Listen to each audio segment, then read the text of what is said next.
Hello friends, welcome to MK Tutorial. This is Manoj.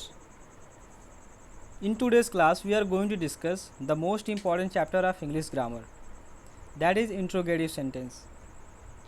To have better interaction and better communication, we must have complete knowledge of interrogative sentence because wherever we go and whoever we meet, we do only two things. Either we ask the question or reply the question. जी हाँ, हम कहीं भी जाते हैं, किसी से भी मिलते हैं, दो ही काम करते हैं, या तो क्वेश्चन पूछते हैं या तो क्वेश्चन का आंसर करते हैं। तो आज के लेसन में हम पढ़ेंगे क्वेश्चन एंड आंसर। पहले हम ये जान लेते हैं कि क्वेश्चन कितने प्रकार के होते हैं। तो क्वेश्चन दो प्रकार के होते हैं, यस नो क्वेश्चन और WH क्वेश्चन। पहले हम देख लेते हैं WH क्वेश्चन और WH वर्ड्स को। The questions which have answers in words or in language not in yes or no। ऐसे क्वेश्चन जिनका उत्तर शब्दों में या भाषा में मिलता है, हाँ या ना में नहीं।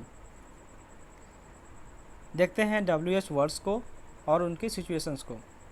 वाट का मतलब होता है क्या। इनको हम यूज़ करते हैं to know about somebody something, किसी व्यक्ति या वस्तु के बारे में जानने के लिए, यानी किसी व्यक्ति या वस्तु के बारे में कोई जानकारी हासिल करने के लिए यूज़ करते हैं व्हाट का। एग्जाम्पल देखते हैं, जैसे what is your name, what is your qualification, what is your favourite colour, what is your favourite fruit, what is your favourite subject etc। हम व्हाट से केवल फेवरेट वस्तु को ही पूछ सकते हैं, व्यक्ति को नहीं। जैसे what is your favourite song सही है, हम ये नहीं कह सकते what is your favourite actor, ये सेंटेंस रॉन्ग है।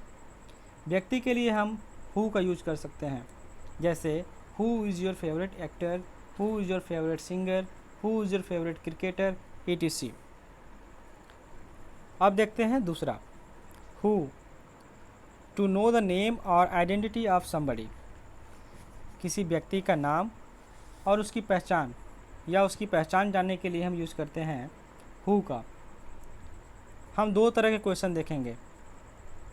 हु के बाद is am are was were और फ्यूचर में विल बी अगर आता है तो इसके बाद आपका एडजेक्टिव आएगा, या फिर नाउन आ सकता है, या फिर अन्य आ सकता है, अदर। लेकिन अगर WH क्वेश्चन के बाद अगर आपका डू डज पास्ट में डिड या फिर विल आता है फ्यूचर में, तो इनके बाद आपका डायरेक्ट मेन वर्ब आएगा। मेन वर्ब वो होता है जो हम काम को करते हैं, जैसे खेलना, उठना, पढ़ना, बैठना, सोना इत्यादि। चलिए अब देखते हैं दूसरा, who, to know the name और आइडेंटिटी ऑफ समबडी। एग्जाम्पल देखते हैं, हु आर यू, आप कौन हैं। हु इज़ योर फादर, आपके पिताजी कौन हैं। Who is Amitabh Bachchan, so answer होगा Amitabh Bachchan is an actor, यानी कि हम यहाँ पर उनकी पहचान जानना चाहते हैं।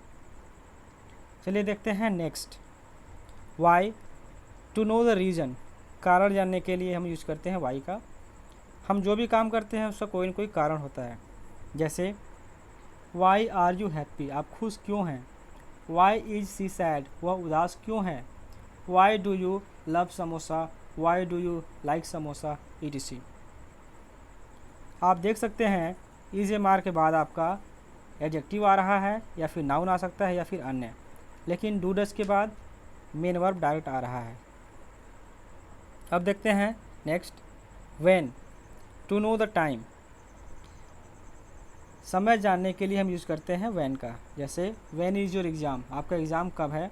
व्हेन डू यू स्लीप, आप कब सोते हैं। नेक्स्ट देखते हैं where, to know the place, कोई स्थान जानने के लिए हम यूज़ करते हैं वेयर का। जैसे वेयर इज़ योर स्कूल, आपका स्कूल कहाँ है। वेयर डू यू स्टडी, आप कहाँ पढ़ाई करते हैं। नेक्स्ट देखते हैं विच हम यूज़ करते हैं टू नो द चॉइस, इसके साथ नाउन पहले आएगा, इसका प्रयोग पसंद जानने के लिए करते हैं। Which fruit is your favourite, which song do you listen, आपका फेवरेट फल कौन सा है, आप कौन सा सॉन्ग सुनते हैं etc। अब देखते हैं नेक्स्ट, विच के बाद आपका डायरेक्ट नाउन आएगा, विच के साथ नाउन, जैसे कि which fruit do you listen, which fruit do you like, which song do you listen, etc. How much plus uncountable noun, uncountable noun यानी कि जिसको हम नहीं गिन सकते हैं, जैसे water, oil, rice, wheat, etc. तो देखते हैं एग्जाम्पल। पहले हम देखते हैं हुज का। हुज प्लस नाउन, हुज के साथ भी आपका नाउन ही आएगा पहले, और इसका हम प्रयोग करते हैं टू नो द पोजीशन, अधिकार जानने के लिए, जैसे कि किस पर किसका अधिकार है। तो देख लेते हैं एग्जाम्पल, जैसे हुज बेबी इज़ इट, यह किसका बच्चा है। तो आंसर होगा इट इज़ माई बेबी, यानी कि वो मेरा बच्चा है तो उस पर मेरा अधिकार है। Whose song do you listen, आप किसका गाना सुनते हैं। देखते हैं how much plus uncountable noun, to know the quantity of something, किसी वस्तु की मात्रा जानना है तो हम यूज़ करते हैं हाउ मच का। एग्जाम्पल देखते हैं, how much water is there in the pond, तालाब में कितना पानी है, यानी हम पानी की मात्रा हम जानना चाहते हैं। How much water do you drink, आप कितना पानी पीते हैं। नेक्स्ट है how many, to know the number of somebody something, व्यक्ति या वस्तु की संख्या जानने के लिए हम यूज़ करते हैं हाउ मैनी का। How many brothers do you have, how many fingers are there in your hands, how many languages do you know, आप कितनी भाषाएं जानते हैं। देखते हैं how, to know the health और मेथड, स्वास्थ्य और तरीका हम जानने के लिए यूज करते हैं हाउ का। एग्जाम्पल देखते हैं, how are you, how is your father, how do you solve it, आप इसे कैसे सॉल्व करते हैं, यह है मेथड। हाउ ओल्ड, नेक्स्ट देखते हैं हाउ ओल्ड, कितना पुराना, यानी कितना उम्र है। To know the age of somebody something, किसी व्यक्ति या वस्तु की उम्र जानने के लिए हम यूज़ करते हैं हाउ ओल्ड का। जैसे how old is your father, आपके पिताजी की उम्र क्या है। How old is your shirt, आपके शर्ट कितनी पुरानी है, etc. नेक्स्ट है हाउ लॉन्ग, कितनी देर तक। टू नो द ड्यूरेशन, समय की अवधि जानने के लिए हम यूज़ करते हैं हाउ लॉन्ग। जैसे how long do you study, आप कितनी देर तक पढ़ाई करते हैं। How long do you sleep, आप कितनी देर तक सोते हैं। नेक्स्ट है हाउ फार, कितनी दूर। टू नो द डिस्टेंस, दूरी जानने के लिए हम यूज़ करते हैं हाउ फार का। Example, how far is Agra, Agra कितनी दूर है, यानी कि मैं जहाँ से हूँ वहाँ से दूरी पूछ रहा हूँ आगरा की। अगर हमें दो जगहों की दूरी जाननी है तो इस तरह पूछ सकते हैं, जैसे कि how far is Agra from Allahabad, यानी कि इलाहाबाद से आगरा की दूरी कितनी है। अगर आंसर देना हो तो जो हम पूछ रहे हैं उसको पहले रखेंगे, जैसे Agra is 100 kilometre away from Allahabad, इस तरह से। नेक्स्ट है हुम, हुम का प्रयोग to know the person object, व्यक्ति ऑब्जेक्ट होना चाहिए, उसको जानने के लिए हम यूज़ करते हैं हुम का। जैसे हुम do you like most in your friends group, अपने फ्रेंड ग्रुप में आप सबसे ज़्यादा किसे पसंद करते हैं। तो आंसर देते हैं, जैसे आई लाइक रवि, तो रवि क्या है, एक ऑब्जेक्ट है और एक पर्सन भी है, तो to know the person object we use whom. तो ये था question word, WH question word. अब देखते हैं फार्मूला। हमने पहले कहा था आपसे कि अगर WH क्वेश्चन के बाद is am are, was were, future में विल बी अगर आता है तो उसके बाद हम यूज़ करते हैं सब्जेक्ट प्लस एडजेक्टिव या वर्ब का चौथा फॉर्म, या फिर अन्य कुछ यूज़ कर सकते हैं। अगर उसके बाद डू, डज, पास्ट में डिड, फ्यूचर में विल आता है तो हम यूज़ करते हैं मेन वर्ब और अदर का। नेक्स्ट है WH वर्ड प्लस डू और डज और डिड और will plus subject plus have plus noun और अदर।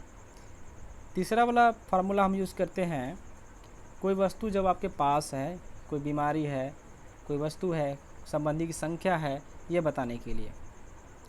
प्रेजेंट में डू डज, पास्ट में डिड, फ्यूचर में विल। तो अब देखते हैं yes no question. Yes no question होता क्या है? ज़्यादातर कन्फ्यूजन कहाँ होती है कि कहाँ इज एम आर यूज़ करें, कहाँ डू डज यूज करें, यहाँ कन्फ्यूजन ज़्यादा होती है। तो अगर आप इज एम आर यूज़ कर रहे हैं प्रेजेंट में, पास्ट में वाज वेयर और फ्यूचर में विल बी, तो आप उसके साथ एडजेक्टिव यूज़ कर सकते हैं या फिर वर्ब का चौथा फॉर्म या फिर अन्य कोई प्लेस वगैरह यूज़ कर सकते हैं। अगर आप डू डज यूज़ कर रहे हैं तो डू डज पास्ट में डिड और फ्यूचर में विल, तो इसके साथ आपका यूज होगा मेन वर्ब, इसके साथ एडजेक्टिव नहीं यूज होगा। तो अब देखते हैं यस नो क्वेश्चन का definition. The question which starts with auxiliary verb and gives yes no answer. वह क्वेश्चन जो ऑक्सिलरी वर्ब से स्टार्ट होता है और हाँ या ना में उत्तर देता है। एग्जाम्पल देखते हैं। क्या आप खुश हैं? Are you happy? उत्तर है, आपका आंसर है यस, आई एम हैप्पी। तो पहला आंसर क्या आया? यस। दूसरा देखते हैं। क्या वह उदास है? Is he sad? No, he is not sad. आपका रिप्लाई है पहला नो, तो ये आपका कहलाएगा यस नो क्वेश्चन। क्या आप खुश थीं? पास्ट में है। Were you happy? Yes, I was happy. क्या वह उदास था? Was he sad? Yes, he was sad. क्या आपके दो भाई हैं? Have you two brothers? या फिर do you have two brothers? Yes, I have two brothers. Have को भी पहले यूज कर सकते हैं ऑक्सिलरी वर्ब की तरह। अगर हैव को हम मेन वर्ब की तरह यूज करते हैं तो डू डज के साथ यूज कर सकते हैं। अब देखते हैं पास्ट में इसी को। अब देखते हैं WH क्वेश्चन उसी का। आप खुश क्यों हैं? Why are you happy? Answer है I am happy because I have no problem. आप उदास क्यों थे? Why were you sad? Answer है I was sad because I had money problem.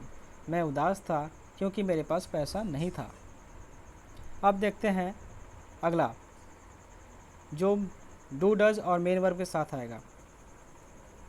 क्या आप क्रिकेट खेलते हैं? Do you play cricket? Answer है यस, आई प्ले क्रिकेट। अब क्या करते हैं, जो क्वेश्चन हमें पूछना है उसी को ऑक्सिलरी वर्ब से पहले रख देते हैं। जैसे आप क्रिकेट कब खेलते हैं? तो when do you play cricket. हम टाइम जानना चाह रहे हैं तो टाइम के लिए हम यूज़ करते हैं व्हेन का। आप क्रिकेट क्यों खेलना चाहते हैं? कारण जानना चाहते हैं। Why do you play cricket. आप क्रिकेट कहाँ खेलते हैं? Where do you play cricket. Place जानने के लिए। आप क्रिकेट किसके साथ खेलते हैं? With whom do you play cricket. क्या आप रोज़ स्कूल जाती थी? पास्ट में यस नो क्वेश्चन है। Did you go to school daily? Answer है yes, I went to school daily. आप स्कूल क्यों जाती थी? Why did you go to school. आप किसके साथ स्कूल जाती थी? With whom did you go to school. अब देखते हैं कुछ मिसलेनियस। ये हमारा लास्ट है। यह किसका बच्चा है? Whose baby is it. Answer हो सकता है it is my baby. Delhi कितनी दूर है अदलहाट से? तो हम दिल्ली की दूरी जानना चाहते हैं अदलहाट से। How far is Delhi from Adalhat. Answer हो सकता है Delhi is 100 kilometre far from Adalhat. आपकी मोबाइल कितनी पुरानी है? How old is your mobile. My mobile is almost 2 years old. आपके पापा की उम्र क्या है? How old is your father. My father is about 50 years old. आप अपने परिवार में सबसे ज़्यादा किसे पसंद करते हैं? Whom do you like most in your family? Answer है I like my mother most in my family।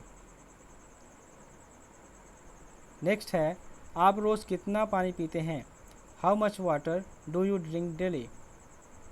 I drink almost 2 litre water daily. आप रोज़ कितने घंटे सोते हैं? How many hours do you sleep daily? Answer होगा I sleep almost 7 hours daily. Next है, आप रोज़ कितने घंटे पढ़ते थे? पास्ट में है तो how many hours did you study daily? आप कल कहाँ जाएंगे? फ्यूचर में where will you go tomorrow? आप कब लौटेंगे? When will you return? क्या आप कल मेरे घर आएंगे? Will you come tomorrow at my home? ये आपका यस नो क्वेश्चन है, लास्ट था ये आपका। अगर आपको ये लेसन समझ में आया तो चैनल को सब्सक्राइब करें और उसे प्रैक्टिस करें। और तो ये था आज का लेसन।